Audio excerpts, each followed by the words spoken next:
program. With the increase in population, Pakistan's urban scene has also transformed, and there are a lot more cities coming up, and already existing cities are expanding. But this expansion is very unplanned, leading to many problems.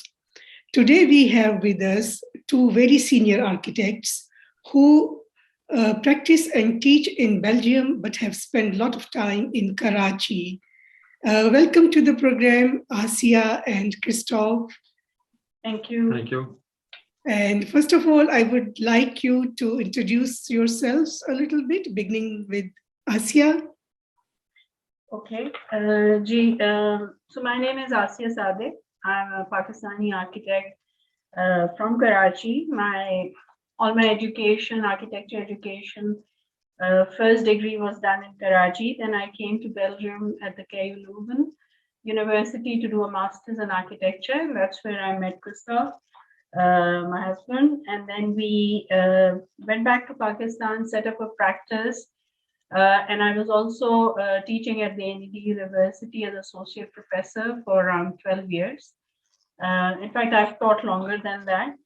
And then we came back to Belgium in 2012, and I started teaching at the KU Leuven, and we again set up a practice here in Belgium where we do projects on architecture, research, urban design. So our practice sort of spans the different scales of architecture. Yes, so, well, Asiya already said most of the things that I'll be saying also. It's very parallel, the only difference being that I'm a Belgian. I was born here in Brussels. I studied architecture here also.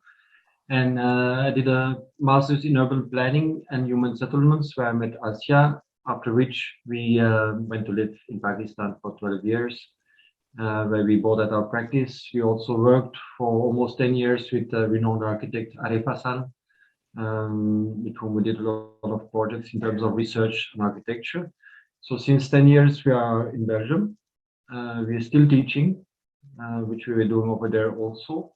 We're teaching mostly about not particularly architecture as such, but very much on topics such as urban design, urban planning, and collective spaces. So our interest, which has really been developed further also in Pakistan, we continue to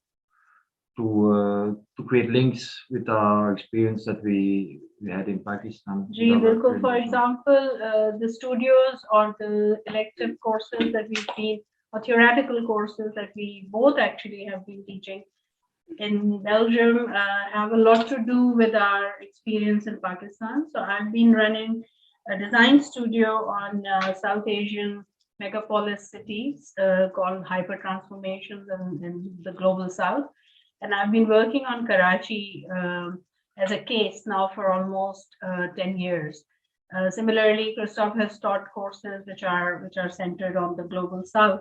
So over the years, we've realized that there's not that much knowledge, especially on the South Asian urbanization processes and the kind of hyper transforming big cities like Karachi that we have in that region. So that's we feel our contribution to the knowledge scene on urbanized or like urban studies here in Belgium. And people, students, but also the universities really seem to kind of benefit from that experience that we bring from Pakistan and especially Karachi. Okay. Because interestingly, there's a bit, I mean, Brussels is a city with a lot of migration happening because it's really the center of Europe, geographically speaking. And so the lessons learned in Pakistan are actually very relevant here in Brussels. So it's interesting to see that the Pakistani expertise becomes very relevant in a Western context. But I don't know how to deal with the informal economy, for instance, or the informal sector as much as we. So you have been living in Karachi and you have a lot of interest in Karachi. Would you like to, and also in Pakistan as a whole, so would you like to explain a little bit about the current scene of urbanization in Pakistan? Okay, so like Christophe was mentioning, we have me as a student and later on as a professional work very closely with architect Arif Hassan, who's like an authority on urbanization, urban issues in Pakistan. And later on at the university, I also did a lot of research in these issues. So the current situation in Pakistan has its roots, of course, in the way things have transformed or how urbanization has happened in the country. And a lot of the issues that we see on a daily level, of course, have their roots in overpopulation. And if we take the example of Karachi, a lot of it has to do with the various immigrant waves that we have seen coming into Karachi from post-independence, independence in migration from India to Pakistan, later on from East Pakistan to West Pakistan, then due to the Afghan war, the Afghan refugees. So Karachi is a kind of melting pot of a lot of cultures, and that creates a very hybrid sort of form of urbanization. But that's the case in a lot of other cities in Pakistan as well, because most of these cities are inhabited by rural urban immigrants. And they bring with them their own set of values, their own way of living, lifestyle, which is often in conflict and clash with the way state looks at the making of cities in a very formal, top-down, modernistic way of organizing cities. So I personally feel, and I've been researching on that in my PhD project as well, that if we do not recognize through research the changing ground realities of urbanization, because urbanization and city making is not a static process. It's not like one plan will be applicable for all times to come and all problems to be encountered, but it has to be constantly updated. And the ground realities, bottom up, informal, have to be incorporated with the formal sector policies for them to be effective. So that's my kind of the general take on urbanization and how one can maybe come up with better solutions. So would you like to throw some light on the problems arising due to this kind of unplanned urbanization, particularly in terms of health, environment issues, and also access to facilities and other things? And what were your observations about these? To do with sustainable cities, we always have to look at the populations, and there's now actually, it used to be about three things, which was economy, social, and ecology, but recently in the literature or also in the practice, the cultural aspect has been brought in. So these problems that our cities face have a lot to do with overpopulation. It has to do with the lack of research and extension of ideas, especially from the professional side, inclusive of practicing architects and planners, but also the academic institutions. Political influence tends to supersede the plans and projects which are made. In fact, with new liberalization, globalization, planning in a way is out and projects are in. So often you have master plans, like for Karachi, we have a development plan and a master plan in place, but it's completely trampled over by international capital, by new projects coming in. And then the local government, because of this, the kind of branding the city for attracting foreign investment, tends to forego the priorities of the larger master plan and goes for random mega projects. So this, of course, creates a lot of tension at the ground with communities, because often communities are evicted, which leads to a lot of loss of assets. There's a lot of mental health issues which come out of that.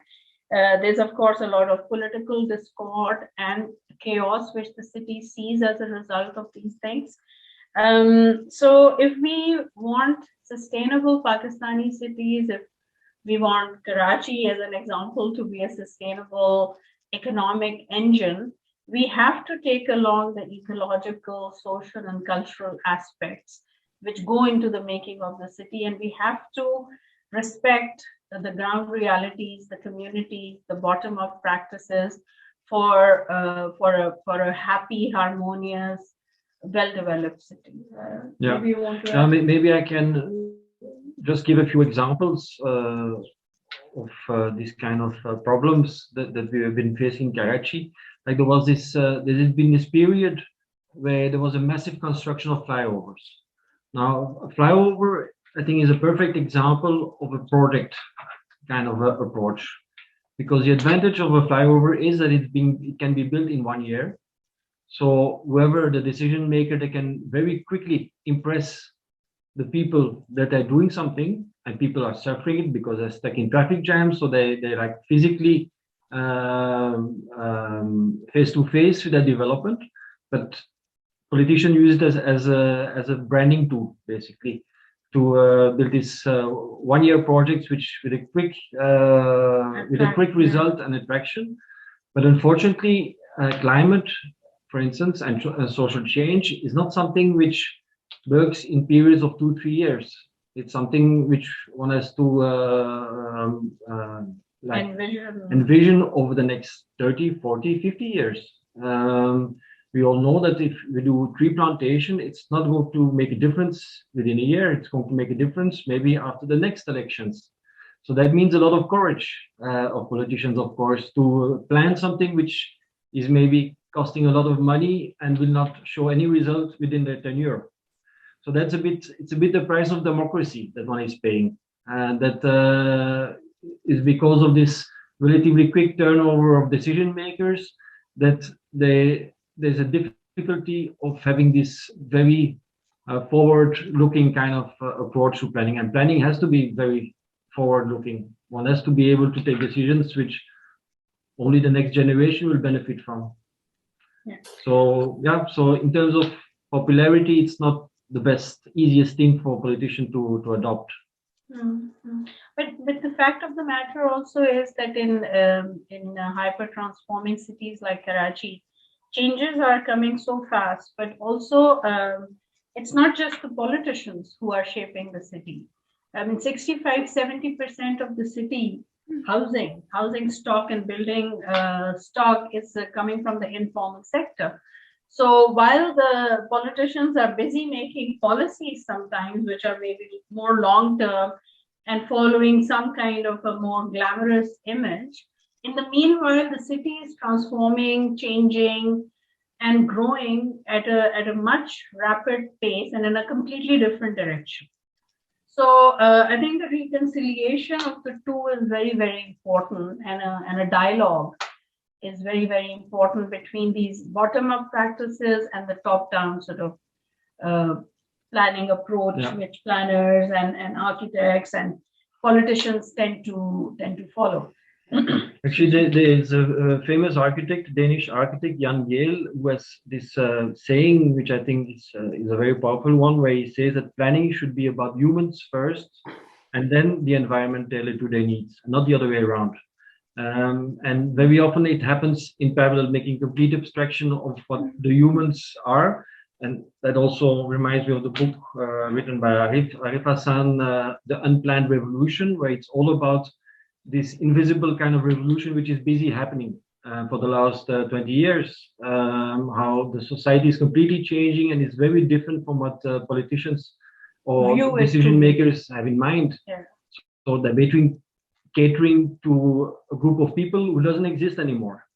But this is kind of an unbridled kind of growth that is taking place.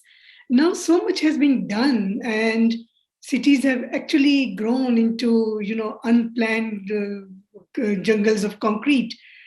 Is there anything which can still be done to improve the situation? Yes. I mean, we're both optimists, Asiya and me, so we all, otherwise we would not be teaching also, I think. if you would not be a bit optimistic. We both feel that these big infrastructure projects, which have very often been planned and built without any, without taking into account the people living along those big infrastructure elements, that through a few modifications of this infrastructure, these can actually become elements which can really structure the city in a positive way. Like we've done a lot of work on the nalas the open sewers in a city, which has very often been considered as a problem in the city by the engineers and by the civil servants and politicians.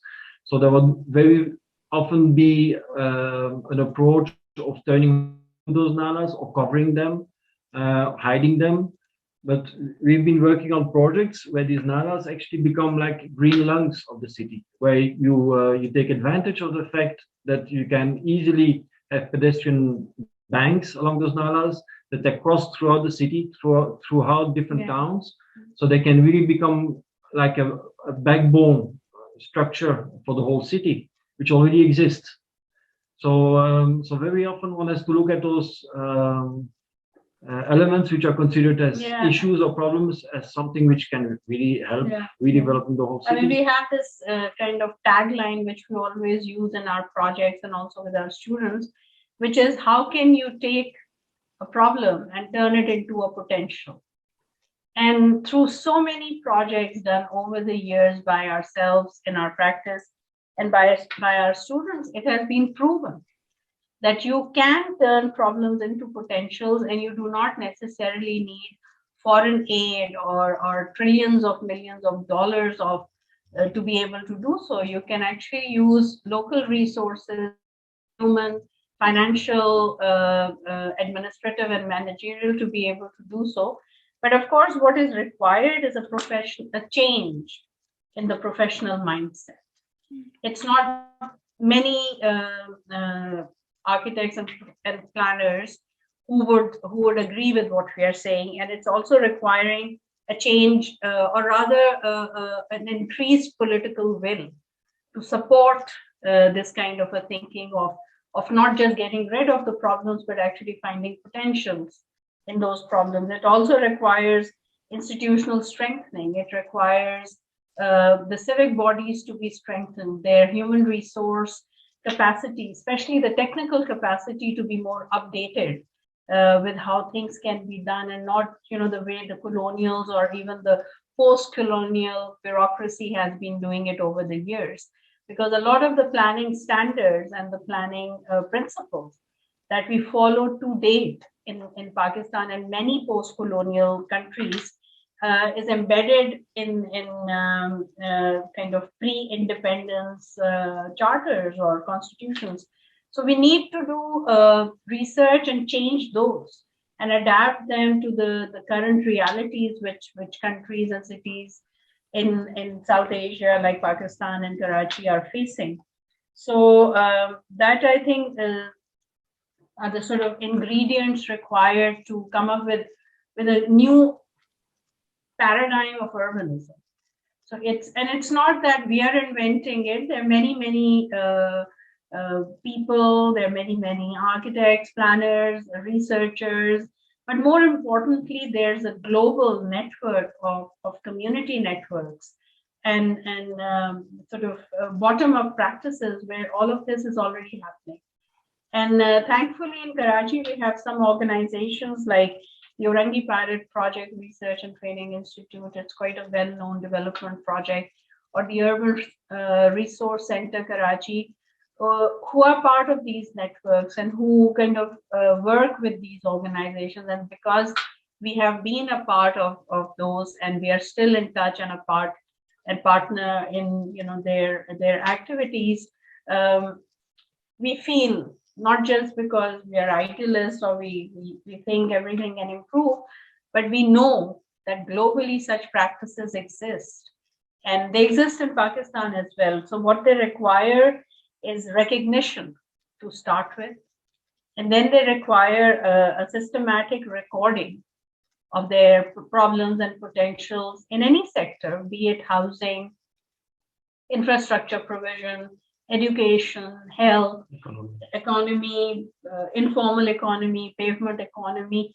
And then the most difficult, I guess, is the redistribution of power and redistribution and relooking at how we view the city and how we view all the stakeholders in a city. You are referring to a lot of innovation and diversification of approach. Do you suggest something from we can take from the practices in Belgium that could be helpful in Pakistan? And I think also Christophe tried to take some of his students to study Karachi. Was that project successful or not? What is happening along those lines? Yeah, we've had various experiences with either Pakistani architects working in a Western context or vice versa. Actually, more vice versa. So we had more experience of European students working on the case of Karachi, and it was. I mean, Asiya also has a lot of experience with her studio that has been running on Karachi. So there's some very interesting ideas which are coming up, and I think it brings us back to the point that it's important to be able to look at the problems from a different angle, because I've been living in Karachi also for 12 years, so I was sometimes also very close to the reality and the problems of Karachi, and the advantage of those students who have sometimes never been to Karachi, might never go also, that they will look at what we consider as problems as something really fantastic and full of potential. I mean, just for myself, I remember that when I came to live in Karachi, Pakistan, I was really amazed by the informal economy in Sadar in Karachi. While all my colleagues, architects in Karachi, they were all frowning and say, "This is such a mess, Sadar. It's such chaos. There's nothing good about it." But actually, both Asiya and me, with Arif Hassan, we did quite a bit of research on how these hawkers and street vendors, how they were operating, and we realized that they were really not a problem. They were not the root cause of the traffic that was running there. They were not the root cause of solid waste. Not at all. So there were huge misconceptions about these hawkers, and we've been trying very hard to. We also succeeded in a few pilot projects where we actually turned this informal thelawala as like the hero of the story and the main actor of urban redevelopment, and not as a problem. Yeah. So I think this taking a distance is definitely an advantage, which the Belgian students or the international students who work with us here on the issues of Karachi.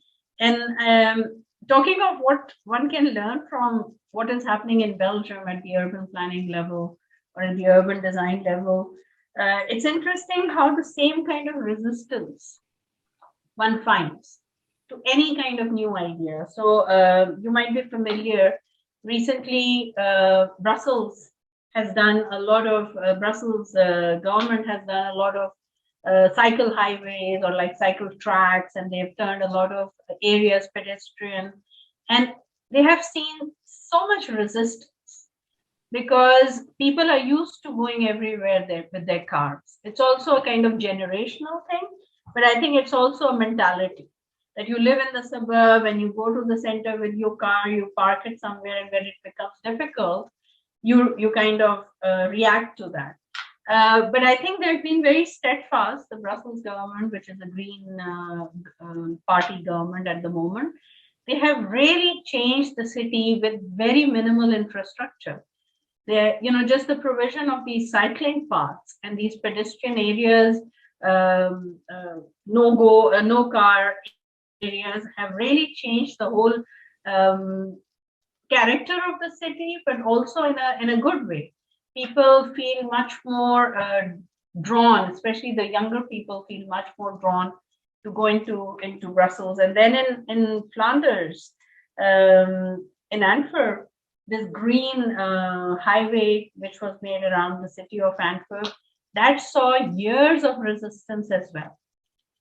And so what I'm trying to say is that whenever there is a new idea or a new planning paradigm which comes to the fore, whether in Belgium or in Pakistan or any other country, there are many interest groups who get a kind of resistant attitude to it. You know, the car manufacturers do not, of course, like such ideas, and similarly the shopkeepers or other commerciants and so on.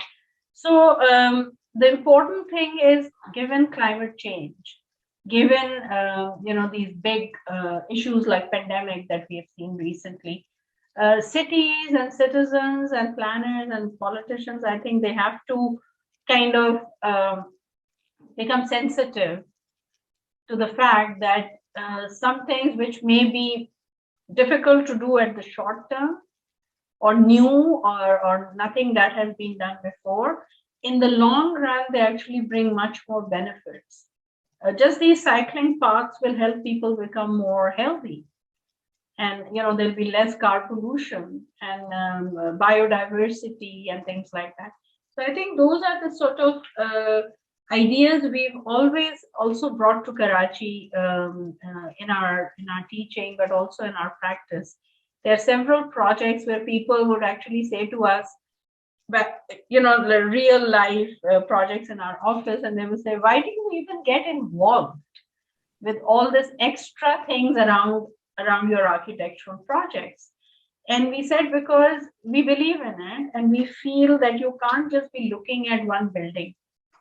You have to look at the area around it, you have to look at the city, and you have to take responsibility for even the smallest intervention that you're doing as a professional. So I think that's the kind of common one can find in both the cities.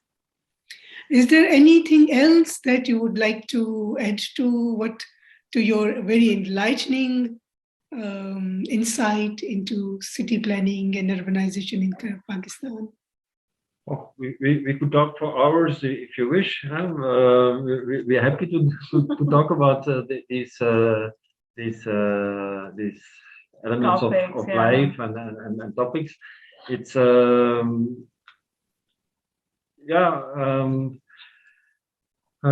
think most of it we really spoken in detail, but I think at the end of the day, the world and the times that we are living in, we just cannot continue to hang on to old practices. And I think COVID taught us all that, you know, we need to change. And even climate change is such a big reality right there in our faces, no matter where we are in the world and which profession we belong to. So I think this kind of interdisciplinarity and a thinking, professional thinking, or even citizen thinking, which is going beyond just the material gains that one can take out of the city, but also about values and preservation of common human sort of values is something very important, and should be at the basis of any profession, including planning, architecture. But I think this time where like 70s and 80s, where there was this big need of specialists who were really specialized in one aspect of life or planning, that time is finished. So now it's much more about collaboration. That as architects, I mean, we don't like to call ourselves just architects because we feel that we also need to be a bit anthropologist, we need to be a bit sociologist, we need to be a bit of an economist, we need to be a bit of an ecologist. Sometimes not a designer, just a facilitator. Not necessarily coming up with a product all the time, but sometimes just facilitating a process. Yes, the developing strategy. It's a holistic approach that is needed, and Absolutely. There is no other way of doing things. I mean, and if you do it otherwise, it is usually unsustainable and unsuccessful. And I think it's the same for many professions, where it doesn't remain just that that the doctor also needs to be able to more and more look at other aspects which are not really part of his training to be a good doctor. And same with engineers, landscapists, economists. They Yeah. one needs to have a comprehensive approach in all aspects of life, actually. Yeah. Thank you very much for such an enlightening discussion. And it is a very, very important topic for Pakistanis and for our future generations, which needs a lot of attention. And I hope that the kind of work you are doing will contribute towards improving things in Pakistan. Your input may be realized at least some level. Thank you very much for your time. Thank you. Thank you for inviting us and for listening to us. Thank you. Thank you.